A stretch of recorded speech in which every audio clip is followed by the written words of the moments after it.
nereye dünya malına gireceğiz karaya yerin altına ya. Gölüm var nereye dünya malına.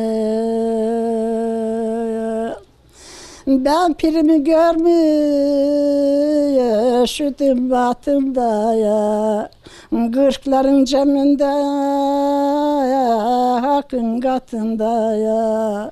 Zülfikar elinde ya, düldül altında ya. Halim var nereye dünya malına. Budur nasihati Basır Aptal gitti.